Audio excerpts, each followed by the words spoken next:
हमारी organising committee, sarpanch भंडार, हमारे आरओ साहब, हमारे सुनील जी और जितने तमाम अफसरान जहां पे आए हुए हैं और जितनी जनता यहां पे आई हुई है, पहले आप सबका बहुत बहुत शुक्रिया। जीतने के बाद आज मैं पहली बार आप लोगों के बीच में आया हूं। बहुत बड़ी कॉन्स्टिट्यूंसी है, भंडार से शुरू होती है, गोडू फलाल तक है। तो चक्कर लगाते लगाते आ रहे कॉन्स्टिट्यूंसी में चक्कर लगाते तो 5 महीने तो निकल ही जाते हैं और मैंने सोचा है कि पहले चक्कर लगा ही लिया जाए। आज आप लोगों से मुलाकात हुई है। सरपंच साहब ने जो डिमांडें रखी वो जेन्युइन डिमांडें हैं, वो आपको मिलना चाहिए, वो आपका हक है। जो उन्होंने डेवलपमेंट के अपने काम गिनाए कि हमने ये किया है, बहुत अच्छी बात है। सरपंच है, मेंबर है, डीडीसी है, पीडीसी है और एमएलए है, और चाहे चीफ मिनिस्टर है चाहे प्रधानमंत्री है, आज आके वो सबके सब जनता के नौकर हैं। कोई ये नहीं बोल सकता कि जनाब हम प्रधानमंत्री हैं, चीफ मिनिस्टर हैं, एमएलए हैं तो हम राजा हैं इधर। वो राजशाही खत्म हो चुकी है। हम सभी आज आके आपके लोगों के लिए ही हैं यहाँ पे, और अफसरशाही नहीं है। मैं अपने आप को आपका नौकर मानता हूँ। मैं कभी ये नहीं बोलूंगा कि मैं एमएलए बन गया हूं तो मैं कोई राजा बन गया हूं। मैं नौकर बन के आपकी खिदमत करने के लिए तैयार हूं और मैं करूंगा। जो डिमांडें मैडम ने यहाँ पे बोली है, ये मेरा वादा रहा, ये सारी की सारी आपकी पूरी करेंगे। चाहे वो धर्मशाल की डिमांड हो यहाँ पे, चाहे और जितनी भी डिमांड इन्होंने यहाँ पे की है, मेरा वादा रहा आपसे कि ये पूरी होगी। यहाँ पे 5 साल का मेरा टेन्योर है। उसके बाद क्या होगा कि वो भगवान जानता है। हम इलेक्शन लड़ेंगे नहीं लड़ेंगे, जीतेंगे हारेंगे, वो वक्त पे छोड़ देंगे। लेकिन 5 साल की मेरी जिम्मेवारी है और 5 साल के बीच में आपके साथ किए हुआ वादा कोई भी ऐसा नहीं होगा जो पूरा नहीं होगा। हम पूरा जरूर करेंगे। आपके रोड जो आपने बोले हैं हिमाचल के साथ टच करें, और आपने सुना भी होगा, आपने हिमाचल में भी आपके, हमने असेंबली में भी आपके रोडों की बात की थी। हमने असेंबली में भी जाके जम्मू कश्मीर और हिमाचल के रोड की कनेक्टिविटी के लिए ये वाली बात तो की थी, लेकिन चंबा टू चनैनी रोड की भी हमने डिमांड की है। ये असेंबली में बात की, डॉक्टर जितेंद्र सिंह जी से मिले, उनके साथ डिमांड की है। आप एक बात का यकीन रखिएगा, मैं आपको वादा करता हूं, जो आपने चुना हुआ एक एमएलए यहाँ पे असेंबली में भेजा हुआ है, वो खामोश नहीं बैठेगा। आपके मुद्दों को असेंबली में उठाना पड़ेगा, चाहे दिल्ली में उठाना पड़ेगा, चाहे रोड में उठाना पड़ेगा। मैं हमेशा आपके लिए खड़ा हूं यहाँ पे। आज से पहले बहुत एमएलए हुए, शायद आपने भी देखे। असेंबलियों में आपकी कितनी आवाजें उठी, कितनी नहीं उठी, वो भी आपने सुनी। मैंने तो आदमियों के नाम गिन गिन के सुनाए जिनके साथ गलत हुआ है। मैंने तो संदरूर के देवदारों के जंगलों की भी बात की। और रही बात आपके रोड की, हिमाचल के साथ कनेक्टिविटी की, ये भी रोड आपका रखा है, संदरूर टू भंडार भी आपका रोड हमने रखा हुआ है। ऐसी कोई आपकी डिमांड नहीं होगी जो हम आपकी रिप्रेजेंट नहीं करेंगे। एक चुने हुए एमएलए की अगर कोई ये बोलता है, ये असेंबली में जाके सिर्फ बोलता है, तो असेंबली में जाके बोलने का ही काम होता है एमएलए का। वहां जाके उसने और करना क्या है? वहां कोटियां थोड़ी ना खेलनी होती है उसने। वहां जाके वो बोलता ही है, और हमने बोलने की अपनी जितनी ड्यूटी थी वो निभाई है। कोई ये नहीं बोल सकता कि हमारी बात जो है असेंबली में नहीं रखी गई। हमने दमदार तरीके से वहां पे अपनी आवाज रखने की कोशिश की है, और 5 साल तक आपका चुना हुआ एमएलए असेंबली में चुप नहीं बैठेगा। ये मेरी ड्यूटी है, ये मेरी जिम्मेवारी है और मैं निभाऊंगा।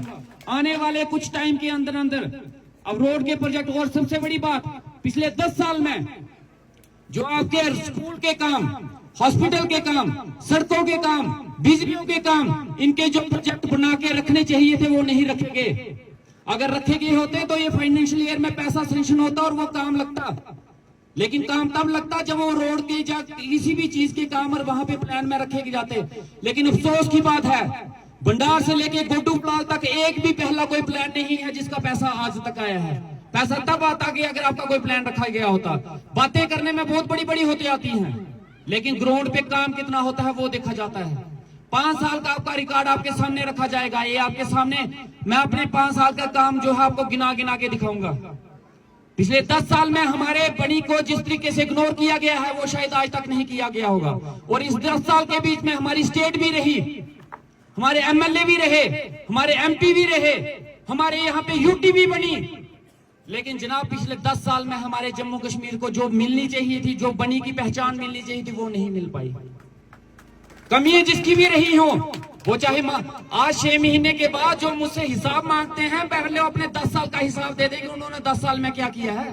मैं उनके इलाके में जाके देख के आया हूं जनाब, उनके इलाकों की हालत देख के आया हूं जो मेरे से हिसाब मांगते हैं। उनके घरों के पास जो ट्रांसफार्मर है जमीन पे पड़े हैं। उनके घरों के पास सड़कें नहीं है, उनके पास के स्कूल के जो है वो खाली पड़े हैं, वहां टीचर नहीं है, और अगर टीचर हैं तो उनकी हालत ये है कि 8वीं पढ़ता हुआ बच्चा किताब देख के नहीं पढ़ पाता। 10 साल में उन्होंने क्या किया? 10 साल में उन्होंने कितने हॉस्पिटलों में डॉक्टर लाए और कितना स्टाफ भरा? 10 साल में उन्होंने एजुकेशन सिस्टम को सुधारने के लिए क्या किया? जो मेरे से 6 महीने का हिसाब मांग रहे हैं, हम देंगे हिसाब अपना, बिल्कुल देंगे, लेकिन मैं जनता को दूंगा। मैं जनता का चुना हुआ नुमाइंदा हूं, मैं जनता को चुना हुआ नौकर हूं। मैं उन पार्टियों के लीडरों को जवाब देना जो जायज नहीं समझता, वो ना मेरे से जवाब मांगने के हकदार हैं। अगर उन्होंने कुछ किया होता तो वो मेरे से सवाल पूछते, लेकिन उनकी करतूतें क्या है वो हमने देखी हुई है। आज मेरे नाम की कोई नेम प्लेट लगती है तो शायद किसी को पछती नहीं है कि इसके नाम की नेम प्लेट क्यों लग गई। आज उसको उतारने की कोशिश की जाती है और कहते हैं ये पहले के काम है। तो जनाब लाल मास्टर जी की देन है ये सारे रोड, जो नए सब सेंटर खुले थे वो लाल मास्टर जी की देन थी। तो उनके काम पे किसके नाम प्लेट की नेम प्लेट लगी? तब उनको उस वक्त वो चीज याद नहीं आई कि जनाब ये मास्टर जी के काम है, इसके ऊपर हम अपनी नाम नेम प्लेट ना लगाएं। उस वक्त वो लोग कहाँ थे जो आज यहाँ पे बड़े समाज सेवक बन रहे हैं, जो आपका भले की बात कर रहे हैं? 10 साल तक क्यों नहीं बोले? 10 साल तक मैंने उन लोगों को हॉस्पिटल के लिए बोलता नहीं देखा, स्कूल के लिए बोलते नहीं देखा, सड़क के लिए बोलते नहीं देखा, बिजली के लिए बोलते नहीं देखा, पानी के लिए बोलते नहीं देखा। लेकिन 6 महीने के अंदर उनको बड़ा कुछ याद आ रहा है। लेकिन चलो अच्छा है, अब बोलना तो सीख गए। जो 10 साल में उन्होंने मौन व्रत धारण किया था, अब 10 साल में वो बच्चे थे, अब वो जवान हो गए हैं, अब उनके मुंह में जुबान आ गई है बोलने की। चलो हमने उनको बोलना तो सिखाया। मैं चाहता हूं वो 5 साल तक बोले और खूब डट के बोले। जितना वो बोलेंगे उतना मेरा काम आसान होगा। और मैं यहाँ पे इसलिए नहीं पहुंचा हूं, किसी पार्टी की रहनुमाई करके नहीं पहुंचा हूं, किसी पार्टी की टिकट पे नहीं पहुंचा हूं, किसी दिल्ली या जम्मू के लीडर के प्रचार पे नहीं पहुंचा हूं, अपने दम पे और आपके बलबूते पे पहुंचा हूं। मुझे पहुंचाने वाले आप लोग हो। कोई पार्टी का एहसान नहीं है मेरे सिर पे, किसी लीडर का एहसान नहीं है मेरे सिर पे। तो मेरी जवाबदेही किसी पार्टी के लिए नहीं है। जो पार्टी के तलवे चाटते होंगे वो चाटते रहे, हम पार्टी के नीचे लगे हुए लोग नहीं है। मैं आपका नौकर हूं और मेरी जवाबदेही आपके लिए है और मुझे आप लोगों ने चुना है। मैं काम आपके लिए करूंगा, किसी पार्टी के लिए नहीं करूंगा। ये मेरा आपसे वादा रहा। और जो मैडम जी ने यहाँ पे बातें की हैं, चाहे अपने वादे नहीं करता हूँ, ना मुझे शौक है झूठे वादे करना। कहीं मैं बोलूंगा कि मैं 6 महीने के बाद बना दूंगा, जैसे पहले बोलते थे कि अगली बार जब आऊंगा तो गाड़ी पे बैठ के आऊंगा, तो ना वो गाड़ी आई तो ना वो आए। मैं झूठे वादे नहीं करूंगा, लेकिन 5 साल के अंदर अंदर जो आपने डिमांडें दी हैं ये पक्की पूरी करूंगा। ये मेरे आपसे वादा रहा। बाकी आप लोगों ने जिस तरीके से मेरा स्वागत किया, मैं शुक्रगुजार हूँ, एहसानमंद हूँ। जिस तरीके से आपने इलेक्शन में बढ़ चढ़ के साथ लिया, जहां पे आज मुझे पहुंचाया है, आज मुझे जिताया है यहाँ पे, एक आम आदमी को जिसको कोई नहीं जानता था, जिसकी न पार्टी थी ना निशान था और निशान भी बदल दिए गए, उस एक आम आदमी को आपने यहाँ तक पहुंचाया है, तो ये आपकी मेहरबानी है। मैं पूरी जिंदगी भी आपके काम करके आपका एहसान उतारने की कोशिश करूंगा, तो शायद आपके एहसान नहीं उतार पाऊंगा, क्योंकि आपने एक बहुत बड़ी लड़ाई लड़ी है। आपने लड़ाई पूरे हिंदुस्तान की बड़ी बड़ी पार्टियों के साथ लड़के एक आम आदमी को जिता के दिखा दिया और आपने बता दिया कि जनता की ताकत क्या होती है। और आपके विश्वास को मैं टूटने नहीं दूंगा। जो विश्वास आपने मेरे पे किया है, मेरा वादा रहा, मैं आपका विश्वास कभी नहीं टूटने दूंगा।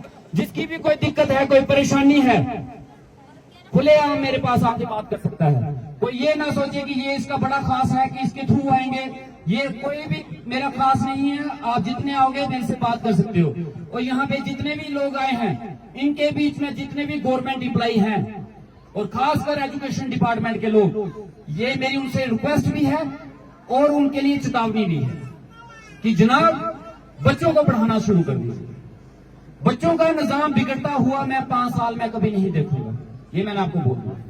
ड्यूटी है तो करनी पड़ेगी। ओवर टाइम आपसे हम लेंगे नहीं, लेकिन जो टाइम है वो आपको बच्चों को देना पड़ेगा। 8वीं पढ़ता हुआ जब 10वीं पढ़ता हुआ बच्चा किताब देख के नहीं पढ़ पाया और मास्टर उसके ऊपर मुझे बहाने लगा लगा के सुनाएगा, तो वो बहाने मैं सुनूंगा। मेडिकल डिपार्टमेंट के अगर उनकी ड्यूटी है तो उनको ड्यूटी करनी पड़ेगी। अगर उसके ऊपर कोई बहाने लगाता है तो बहानेबाजी वो नहीं चलेगी। जितने भी डिपार्टमेंट, और मुझे पता है इससे पहले जो निजाम रहा होगा मुझे उससे कोई लेना देना नहीं है, लेकिन अभी जो एडमिनिस्ट्रेशन और जो जितने भी गवर्नमेंट एम्प्लॉय है, मुझे पता है ईमानदारी से काम करेंगे, अपना हक अदा करेंगे। अगर उनको भी कोई दिक्कत परेशानी आती है तो वो मेरे से बात कर सकते हैं। आखिरकार इलाका अपना है, लोग अपने हैं और मिलकर चलेंगे। हम सभी अपने गांव की तरक्की के लिए, अपनी बेहतरी के लिए, और पार्टी पॉलिटिक्स खत्म हो चुकी है। तो ये ना सोचे कि मैं उस पार्टी से हूं, मैंने वोट नहीं दिया है तो मैं उसके पास कैसे जाऊंगा। अब बिला शक कोई मेरे पास आ जाओगे तो मैं जब भी कोई मेरे पास आएगा, ना मैं उसकी जात पूछूंगा, ना उसका धर्म पूछूंगा, ना मैं उसकी पार्टी पूछूंगा, मैं उसका काम जरूर पूछूंगा। आप काम बताइए और हम जरूर करेंगे। बाकी जिस तरीके से आपने साथ दिया है, मैं उम्मीद करता हूं आप आगे भी सब असेंबली में अगर हम बोल पाते हैं ना, तो जनाब आपकी वजह से बोल पाते हैं, क्योंकि मुझे पता है कि बनी की जनता मेरे साथ खड़ी है, इसलिए हम बोल पाते हैं। और अगर आपका साथ रहा तो ऐसे ही आपकी बात उठाई जाएगी और आपके काम जो है ईमानदारी से किए जाएंगे। बाकी आप सबका बहुत बहुत शुक्रिया, धन्यवाद।